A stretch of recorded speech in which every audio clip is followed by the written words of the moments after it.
I would tell him he should be more aggressive. Halimbawa, Saldico has named names. Right. Saldico has pointed to certain incidents. Kung ako yung Malacanang, I would, take that up. Sasabihin ko, o sige, binanggit niya si Yusek Bernardo, binanggit niya si Yusek Cadiz, binanggit niya si Henry Alcantara.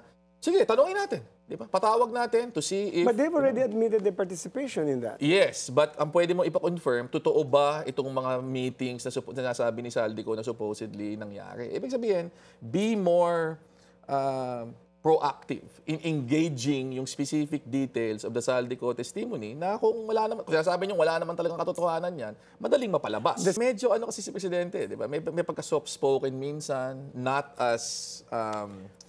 it doesn't allow himself to actually often express outrage There's in public. a huge disparity in the image that he presents. So, if you look at GMA's Strong Republic, si Pinoy was quite strong then, especially si President Duterte. Oh, yeah, that was his brand. And then you, from someone tough, aggressive, become someone who is so docile to a certain degree, so soft-spoken. So maybe that's a huge disparity in imaging. That's why nakikita yung kanyang parang pushover. Tsaka hindi lang yun eh. It's the moment eh. Ang taong bayan, galit na galit eh.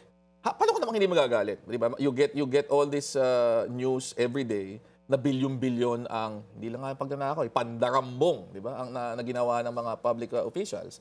Tapos, ang reaction mo, napaka-tempered pa rin. Parang, to a certain extent, you have to channel, di ba? The outrage of the public that you represent.